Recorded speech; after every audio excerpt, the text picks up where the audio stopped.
So just understand, I'm cutting a lot of Would that stuff be out, wrong? but it is going to go fast. Please ask questions if you're confused. Like he said, We got to move. it's on the left. The test won't be any bigger. There's going to be a lot of information. So today we're talking about the period from 1800 to 1860, and then we're going to come back again and talk about specifics. So this is more of an overview of what's going on. This is an incredibly important time, though. All right, so first and foremost, what we need to understand is the 1800s are going to be started with Jefferson. Jefferson, spoiler alert, wins the election of 1800.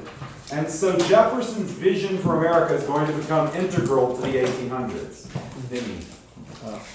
Wait, what section are we on? Sorry. Okay. Economic and social transformation. Sorry about that. I just said I can't do. Danny, leave. Goodbye, Dan. Okay, Actually, so what does Jefferson want the country to be? What type of economy? Farms, an agrarian republic. He wants agriculture to be the center. In 1800, Jefferson's vision is completely realistic. There are three reasons why.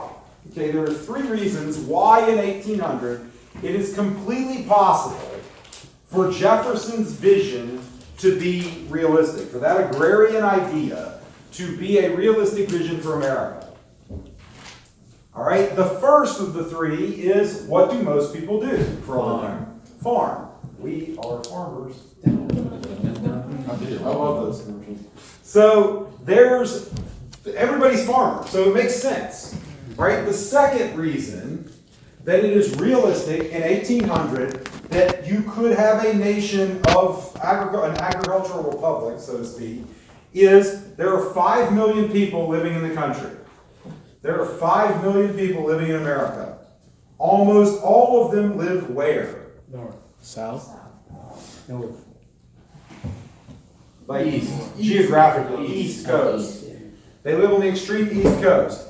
And there are no cities with over 100,000 people.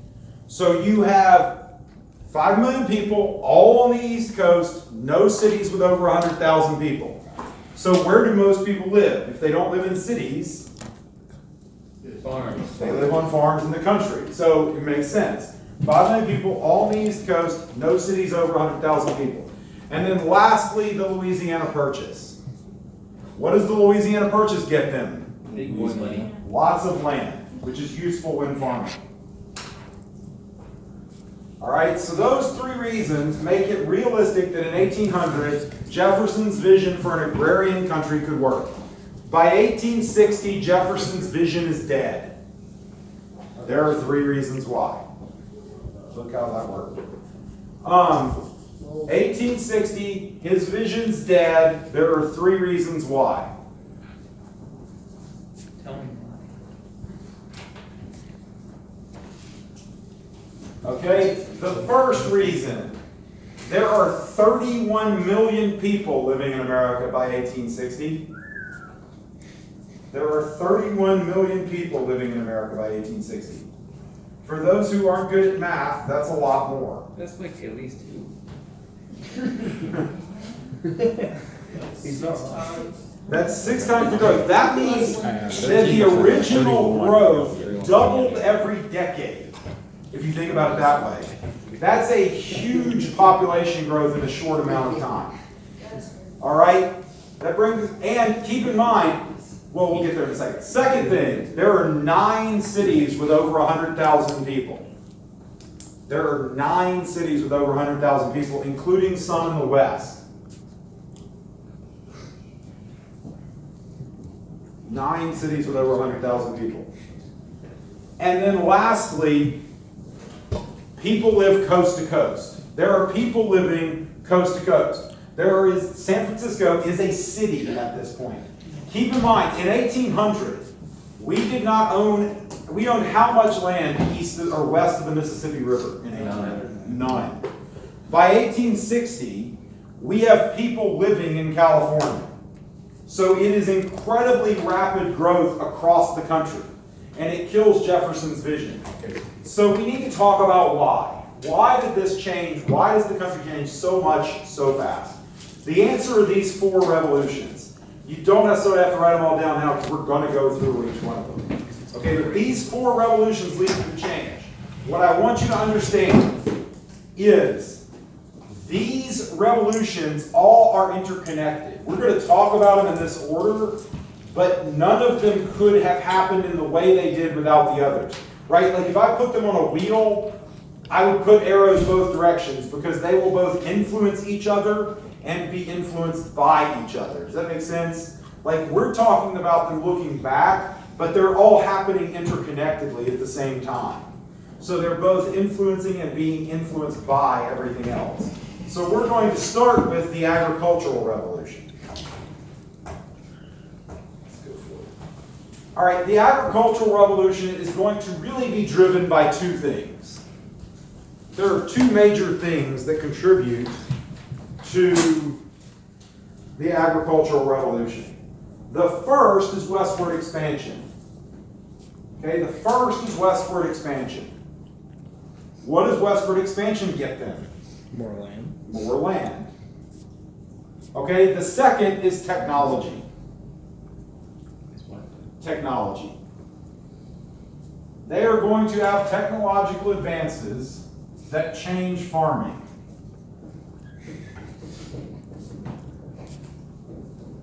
Okay. Farming is going to, during this period, go from what is called subsistence agriculture. Can you know how to spell it? What does subsistence mean?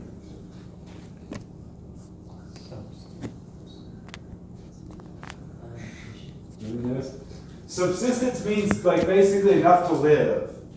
So prior to the agricultural revolution, how much stuff did you grow? Enough to survive, to feed your family. You might sell it locally like we do today in a farmer's market, but you're not growing food to sell on a large scale. The shift that takes place during the agricultural revolution is you go from subsistence farming to commercial farming. What is commercial farming going to mean? To sell. I'm growing everything to sell it. And that shift dramatically changes farming. Okay, I'm going from growing stuff I need to survive to growing stuff to sell it. There are some ramifications and some things that are happening because of this. If I go from a system where I'm growing stuff that I need to growing stuff to sell it, what's going to happen to the size of farms? Bigger. Okay, farms get larger. As a result, though, what happens to the number of farms? They shrink. You have fewer farms, farms get bigger. Okay, so fewer farms, farms get bigger. Additionally, as a result of that, if you have fewer farms, what do you have now? Fewer farms mean fewer what? Unemployed. Fewer farmers. You have more people unemployed. Additionally, as technology replaces farmers, you have more people who what? Are unemployed. Keep in the back of your mind, there are a lot of people, because of the agricultural revolution, out looking for work. That's going to come back up again later. Last thing, there's a lot more available food at a much cheaper price thanks to the agricultural revolution. What happens to populations when food gets more available and cheaper? They get fat. They increase. Yeah, that too. Oh. They increase. And as a result, go back to our talk about the growth. Is all the growth from 5 million to 31 million because of that? No. But does that help to facilitate that? Yes. Okay? Now, when we talk about the agricultural revolution and understanding what is going on with this shift from growing stuff to live to growing stuff to sell, one of the integral parts of that is machinery. The first kind of big invention from this period is what's known as the mechanical or McCormick's reaper. A guy named Cyrus McCormick invents a reaper.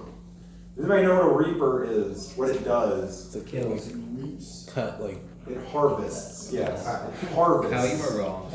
Now, why would this be a big deal? If I'm going to make commercial farms, what do I have to be able to do the bigger I make a farm? harvest more. Why couldn't I do this before? you have to. I would have had to hire so many people it becomes cost prohibitive.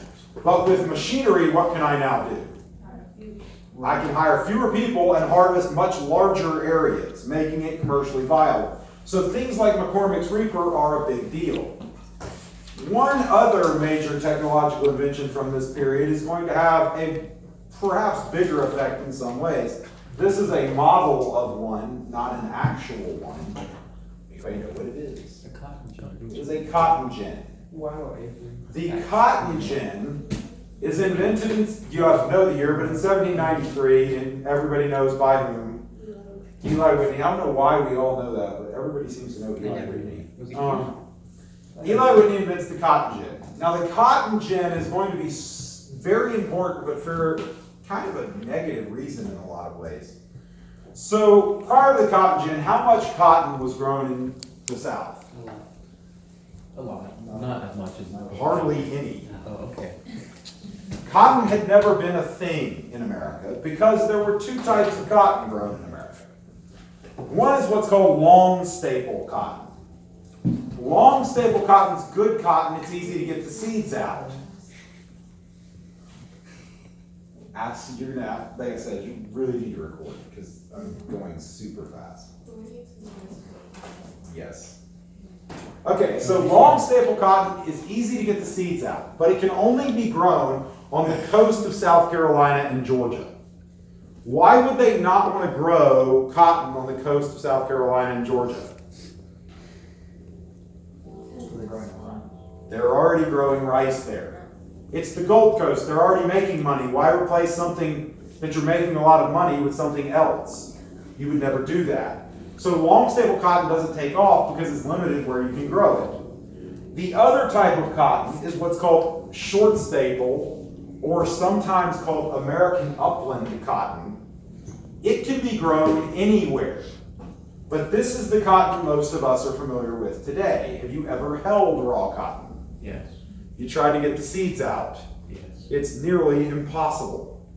Okay? It's incredibly difficult and labor intensive. So it wasn't commercially viable because you couldn't efficiently get the seeds out to make it manufacturable. But with the cotton gin, what can you now do? Get the seeds out.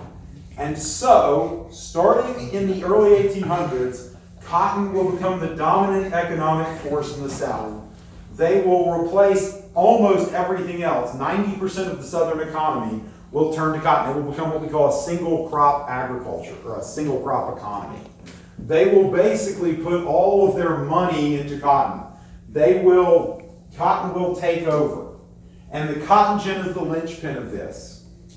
This has another, what we would call negative effect.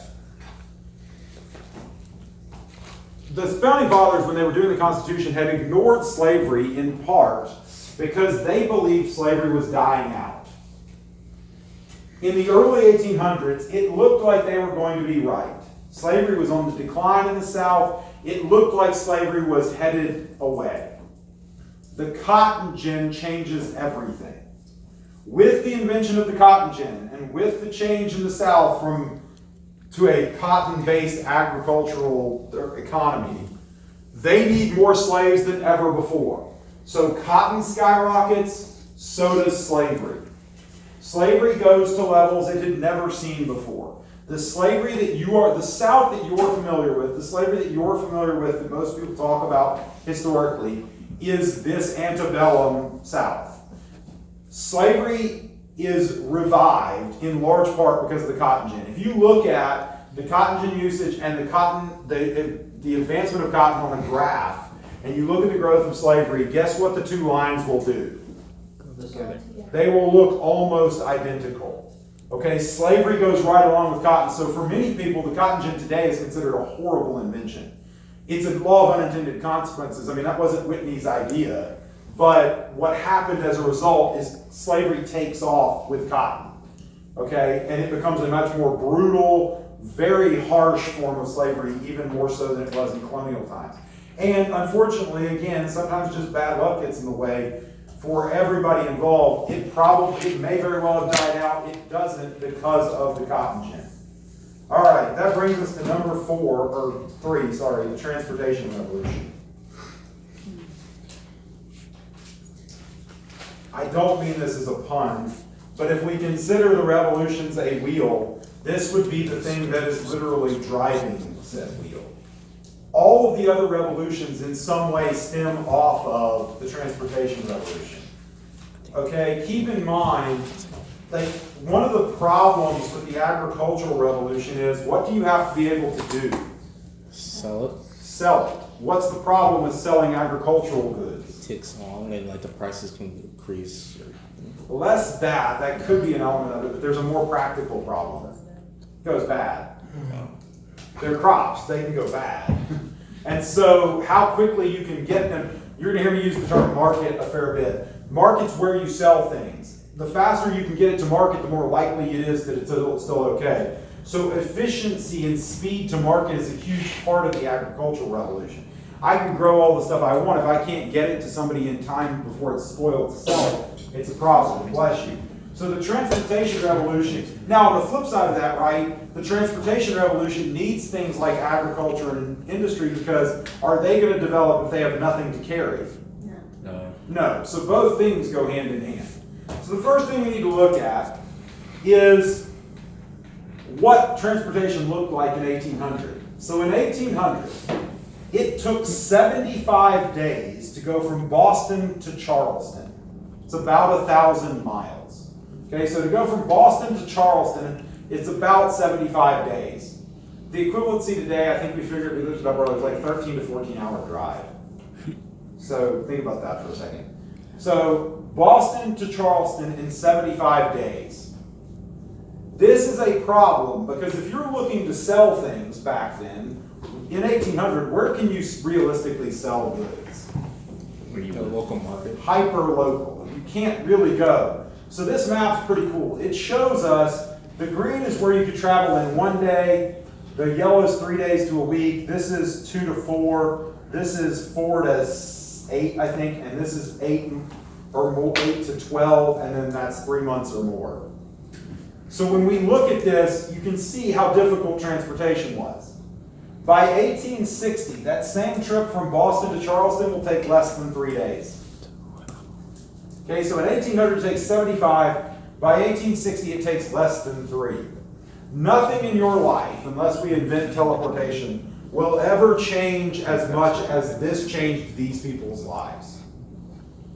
You have to keep in mind, back then, if you grew up in Boston and you left to go work on a farm in Georgia, or start a farm in Georgia, what was likely to never happen? You were likely to never see a single person from your childhood ever again. Your parents, who, it didn't matter. You're unlikely to ever see anybody you grew up with ever again. And you have to keep in mind, if it took 75 days, it took that long for most communication, for any number of things. You're talking about weeks or months to get information. Okay? This is the map in 1857. That's a day, that's 3 days, that's a week. Think about for a second how much that changes these people's lives. The equivalency today would be being able to fly to Shanghai in like less than 2 hours from here.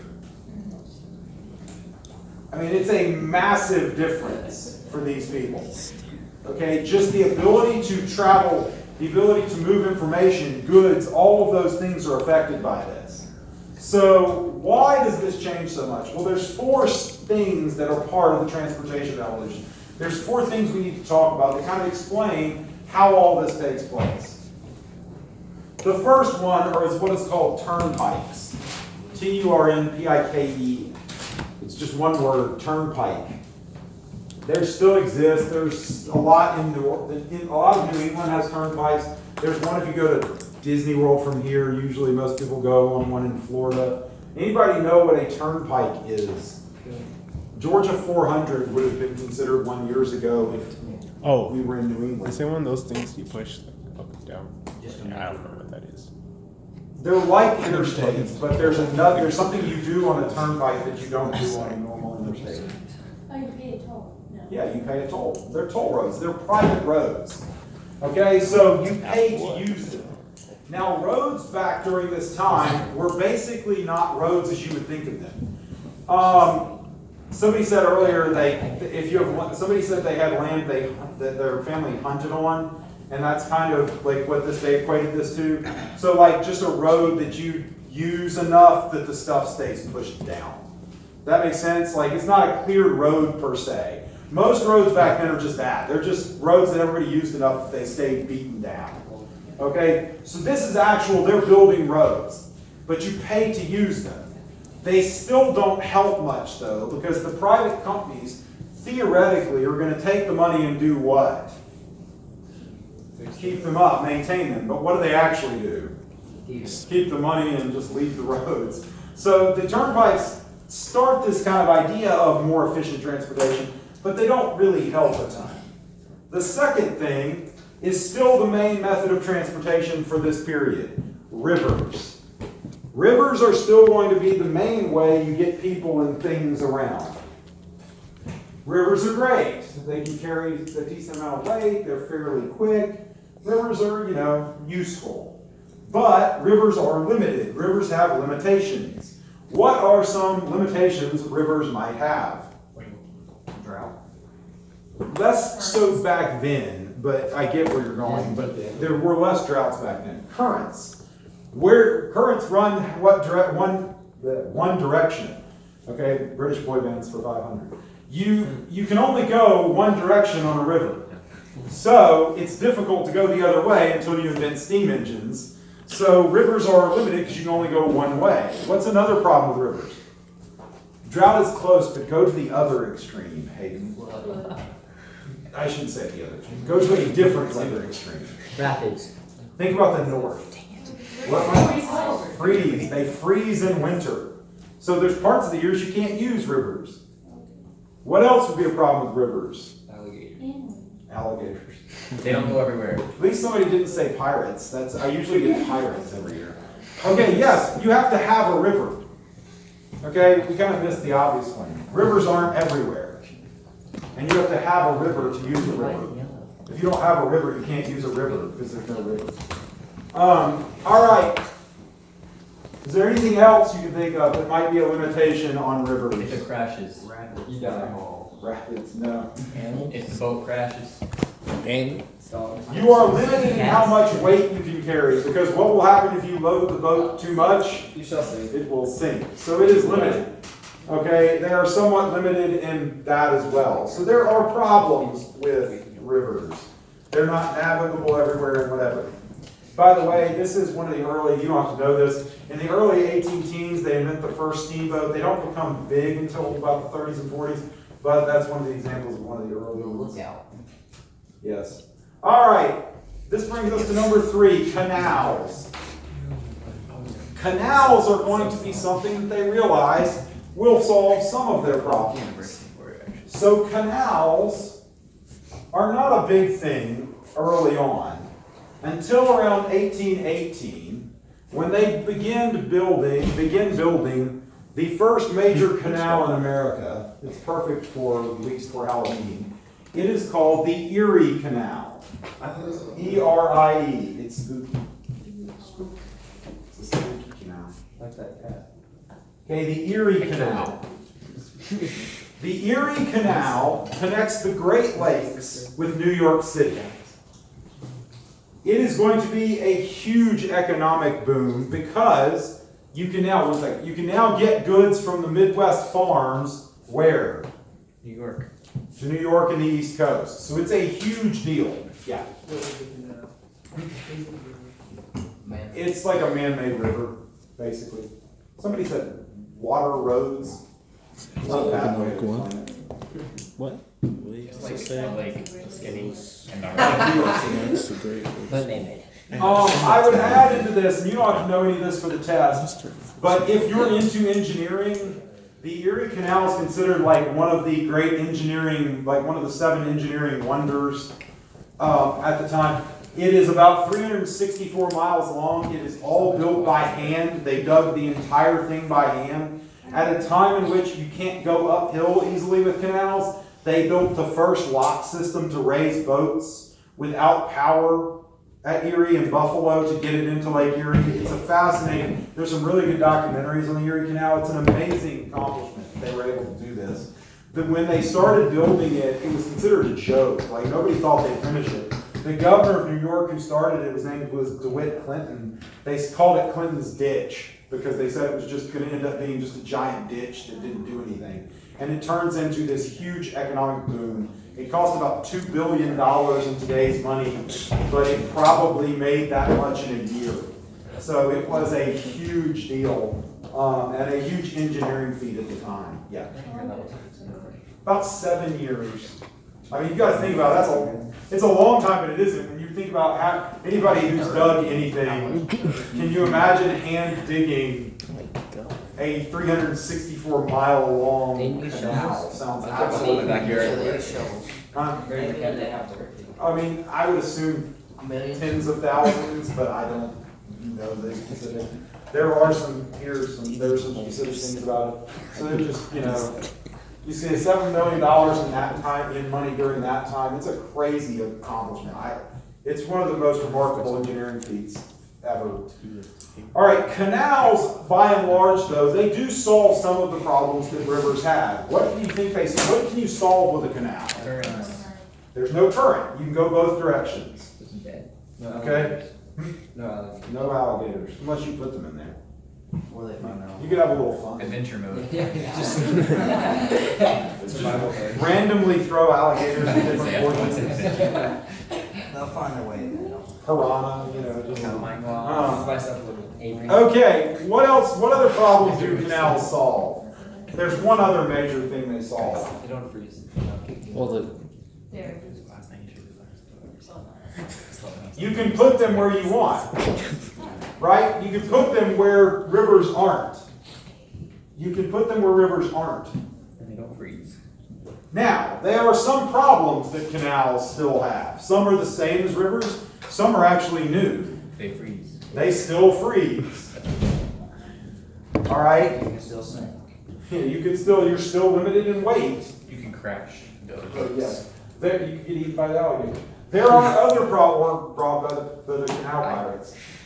There are other problems though. Is that a pig? You can go both directions, but what might be a problem with the canal? Because you don't have currents, it's hard to You have to have tell. they're slow.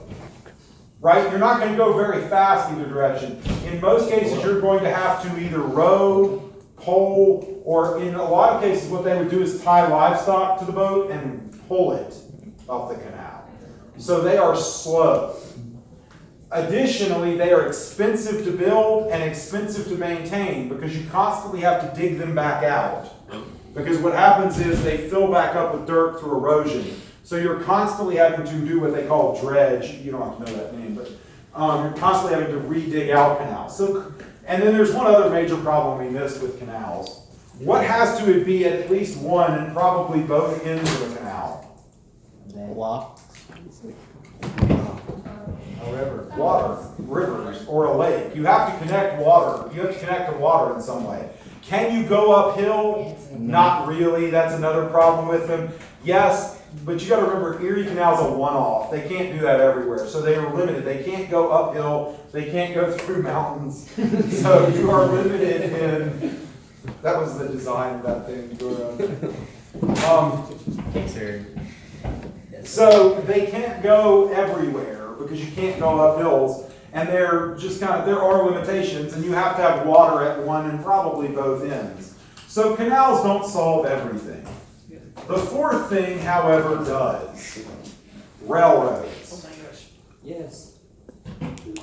Railroads will solve all of the problems. They're fast. They can carry more weight. They can go anywhere. They don't freeze in winter. They go both directions. They go through mountains, over mountains. They can do everything that all of the other things can't do. They are somewhat expensive to build, but they are not expensive to maintain.